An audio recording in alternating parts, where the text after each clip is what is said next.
This is a pending case with the King County Prosecuting Attorney's Office where one woman is now charged for stealing personal information and several $1,000s from 44 people. Prosecutors say this case required extensive investigation, but tell me they are concerned there are more cases of elder abuse out there because they're not being reported.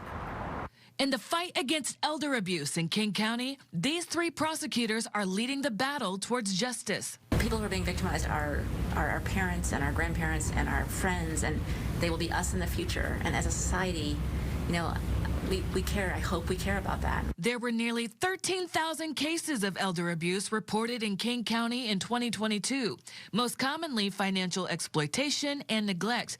But these three prosecutors believe there are far more, as cases are woefully underreported. They don't report because they feel that they brought it on themselves. There's also a fear of what will happen if I report. If that perpetrator is someone they rely on physically, financially, emotionally, and they report that abuse, what then happens to that person? Are they going to have to move into a facility? Are they going to lose their home? Are they going to lose the independence that they have? They say most senior citizens are at risk because of social isolation or conditions like dementia, and the people that prey on them the most are family and caregivers. In one of their bigger cases, the court found L. Bakersdale Lowe guilty of theft and securities fraud. They say Lowe conned $900,000 over the course of 1 year from the 97-year-old father of famous saxophonist Kenny G, scamming the man into signing a contract to invest in her business. She failed to tell him how low her sales were and how really the business was completely undeveloped. It was more of an idea for her than anything else.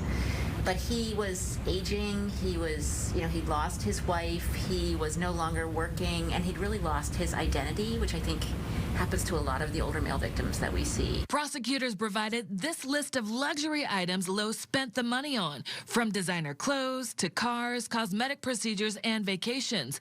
Investigations like this require extensive work, but after the COVID-19 pandemic, prosecutors say it's hard to find detectives these days who have the skill set needed for elder abuse cases. And so we're dealing with a lot of law enforcement agencies that don't even have the resources to investigate these cases. And when they do, they have detectives who just don't have the experience or the knowledge to know how to investigate them. The group of prosecutors say they are working on improving opportunities to offer more training to all 36 law enforcement agencies within King County. But they're also asking for the public's help. If something seems suspicious, report it immediately, as it could prevent elders from a devastating trap. We want to protect the people who are most vulnerable. And we think of children as being vulnerable, which they obviously are, but the elders are too, and we really have not been talking about that the way we need to be. National experts say financial exploitation costs senior citizens more than $28 billion each year. Prosecutors say in those cases, 72% of money stolen from elders is from people they know. Reporting in Seattle, Frankie Thompson, Fox 13 News.